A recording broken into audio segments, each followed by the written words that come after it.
이사야 64장.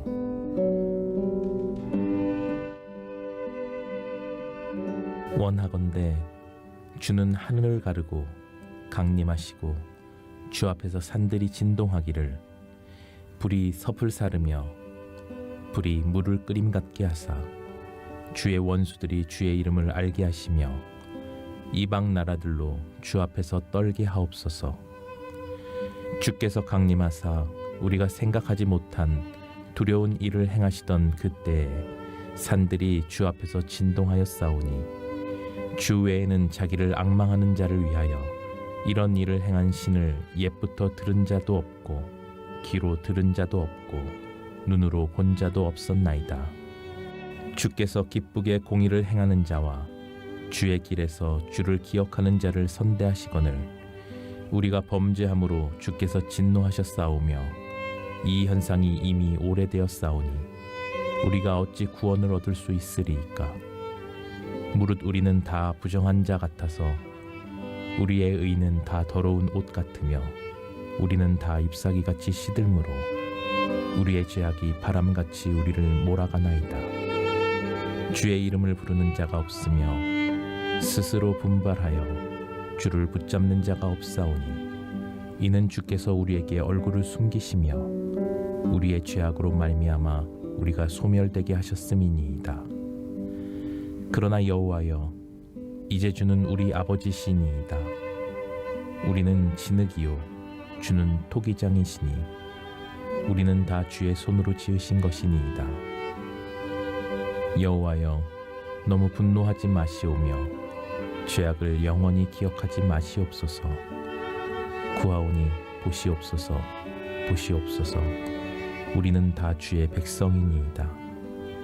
주의 거룩한 성읍들이 광야가 되었으며 시온이 광야가 되었으며 예루살렘이 황폐하였나이다. 우리 조상들이 주를 찬송하던 우리의 거룩하고 아름다운 성전이 불에 탔으며 우리가 즐거워하던 곳이 다 황폐하였나이다. 여호와여, 일이 이러하거늘 주께서 아직도 가만히 계시려 하시나이까. 주께서 아직도 잠잠하시고 우리에게 심한 괴로움을 받게 하시려나이까. 오늘 함께 은혜를 나눌 말씀의 제목은 이사야의 중보기도입니다. 말씀을 통해 은혜가 있기를 주님의 이름으로 축복합니다. 중보라는 것을 한자로 하면 가운데 중자에 지키다, 보호하다, 유지하다의 보호입니다.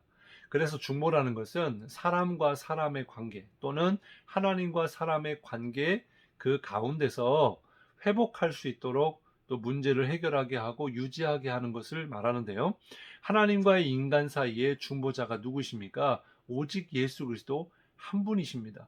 왜냐하면 예수님만이 거룩한 하나님이시고 완전한 인간이시기 때문에 중보자의 자격을 온전히 갖추신 거죠.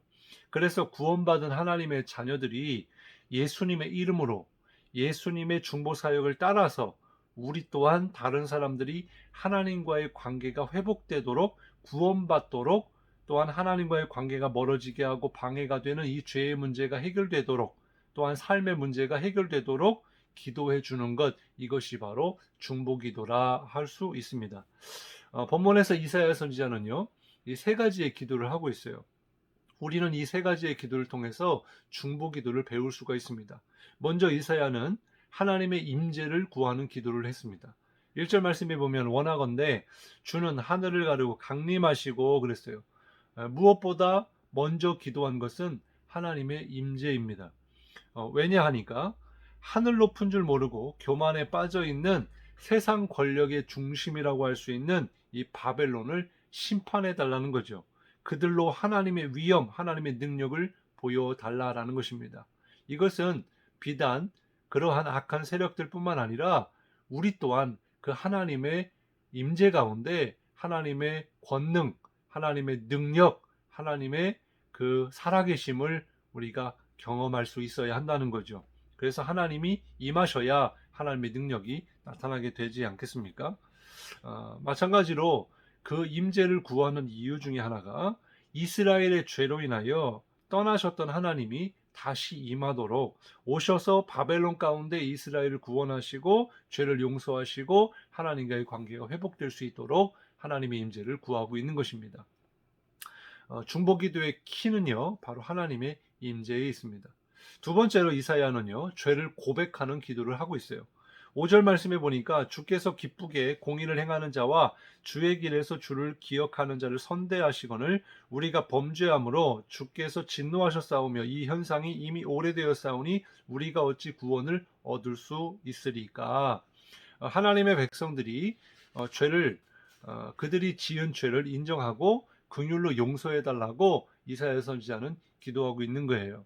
7절 말씀에 보면 주의 이름을 부르는 자가 없으며 스스로 분발하여 주를 붙잡는 자가 없사오니 이는 주께서 우리에게 얼굴을 숨기시며 우리의 죄악으로 말미암아 우리가 소멸되게 하셨음이니이다 그래요. 그 모든 원인이 바로 죄다라는 것입니다. 이것을 고백하고 있는 거예요. 죄로 인하여 하나님의 얼굴을 가리시고 죄악 가운데 어둠 가운데 그냥 하나님이 내버려 두시니까 또 이것이 오래되다 보니까 주님을 부르는 자도 없고 붙잡는 자도 없고 심판 가운데 있게 되더라라는 것입니다. 그래서 6절에 보면 부정한 자가 같이 되었고 시들시들해졌고 바람같이 떠내려가는 그런 신세가 되었다라는 것입니다. 그래서 말 그대로 정말 우리가 구원받지 못할 그런 극한의 상황까지 갔다는 거죠. 고통과 슬픔과 허무하게 된 그런 삶의 원인이 죄 때문이다라고 고백하고 있는 거예요. 그리고 어떻게 기도하고 있습니까? 하나님의 긍휼을 구하고 있어요.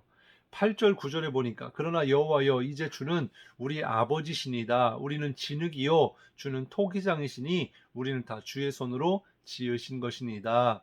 여호와여 너무 분노하지 마시오며 죄악을 영원히 기억하지 마시옵소서. 구하오니 보시옵소서 보시옵소서. 우리는 다 주의 백성이니다. 하나님이 우리의 아버지시요 우리를 지으신 창조주 하나님이시다라는 거죠. 그리고 우리는 주님의 백성이다라는 것입니다. 관계를 이야기하는 거죠. 그렇습니다. 우리를 긍휼히 여기시는 이유는 하나님이 우리의 아버지시고 창조주이시기 때문에 그렇습니다. 그리고 우리가 하나님의 자녀이기 때문이에요. 그런데 이것을 이스라엘이 망각했습니다. 우리 또한 신앙생활하면서 이런 하나님과의 관계 속에 하나님이 누구이신지를 망각할 때가 있어요. 그리고 내가 하나님과의 관계가 어떠한지를 망각하고 내가 누구인지를 망각할 때가 있어요. 그러면 하나님을 깨닫지도 못하고 하나님을 찾지도 않고 붙잡지도 않고 그렇게 허무한 삶을 살게 된다라는 것입니다. 결국은 심판을 받게 되죠. 그래서 이것을 깨달아야 된다는 거예요. 하나님이 누구신지를 깨달아야 된다는 거예요. 그리고 내가 누구인지를 깨달아야 된다는 거예요. 그래서 하나님이 긍휼로 나를 자녀 삼아 주셔서 나와 하나님과의 관계가 어떤 관계인지를 분명히 깨닫고 하나님을 향하여 용서해 달라라고 기도하고 있는 것입니다. 세 번째로 이사야는 이스라엘의 회복을 위하여 기도하고 있어요. 10절, 11절, 12절에 보면 주의 거룩한 성읍들이 광야가 되었으며 시온이 광야가 되었으며 예루살렘이 황폐하게 되었다라고 고백하고 있어요. 바로 이 회복을 위해서 기도하고 있는데 바로 이사야의 이 세 가지의 기도를 통하여 이 중보 기도를 우리가 깨닫게 됩니다. 먼저 중보 기도는 누가 하느냐? 바로 하나님을 아는 자가 하는 거죠. 바로 이사야는 하나님을 아는 자였습니다. 그리고 하나님의 마음을 깨닫고 하나님의 음성을 듣는 자였어요. 뿐만 아니라 이스라엘의 죄와 허물을 아는 자였습니다. 이사야는 바로 하나님의 말씀을 통하여 하나님이 깨닫게 하심으로 인하여 이스라엘이 어떤 죄를 범했는지, 왜 그들이 심판을 받게 되었는지, 그들의 상태가 어떻고 지금의 현실이 어떤지 이사야는 잘 알고 있었다라는 것입니다. 그래서 하나님과 자기 민족을 사랑했던 이 이사야, 그가 중보기도를 했다는 거죠. 또 중보기도는 왜 합니까? 중보기도가 회복을 위한 최초의 방법이고 또 최선의 방법이고 최고의 방법이기 때문입니다. 우리는 누군가를 도와준다고 할 때 제일 먼저 떠올리는 것은 내가 가진 것이 무엇인가입니다. 내가 가진 것으로 도와주려고 그래요.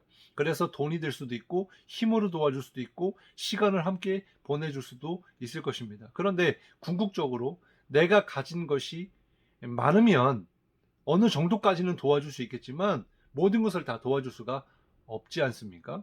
그리고 내 힘으로 해결할 수 없는 문제가 많이 있어요.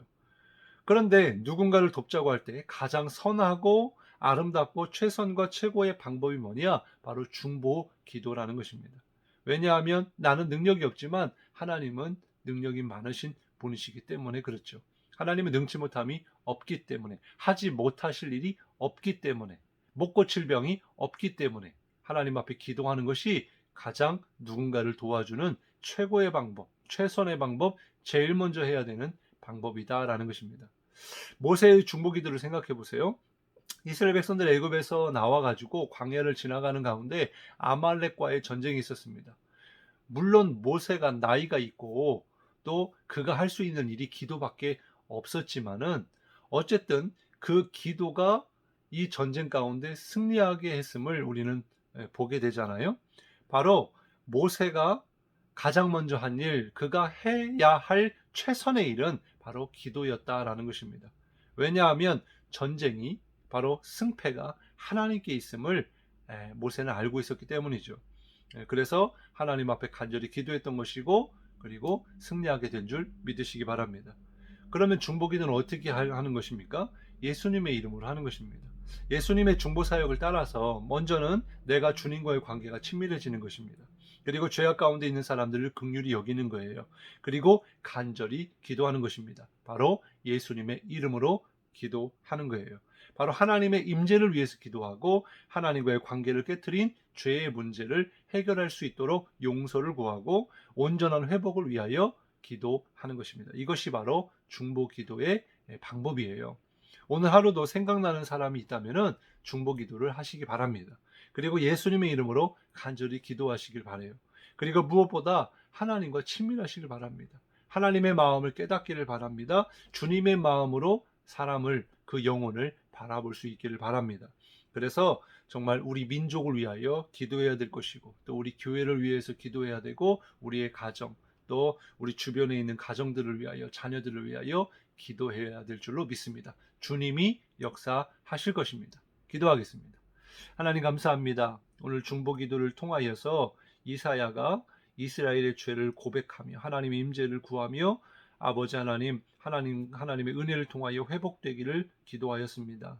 하나님 중보 기도의 능력을 우리가 깨달았사오니 오늘 정말 생각나는 사람을 위하여 중보 기도할 때 하나님께서 들으시고 응답하시고 역사하여 주셔서 하나님이 선하게 인도하시고 하나님과의 관계가 회복되어지고 문제 또한 해결받는 놀라운 역사가 있게 하여 주옵소서. 이 나라 이 민족을 긍휼히 여겨주시고 위정자들을 하나님을 경외하게 하시며 또한 우리 교회가 교회로서의 역할을 잘 감당할 수 있도록 주님 다시 아버지 사명을 감당하는 그런 교회들로 삼아주시고 또한 우리의 가정과 직장과 학업과 또 아버지 삶 가운데 정말 하나님과 더 친밀해지고 가까이 하고 정말 주님의 은혜를 누리며 살아가는 그런 천국 백성들 되게 도와 주옵소서. 하나님 감사드리며 예수님의 이름으로 간절히 기도드리옵나이다.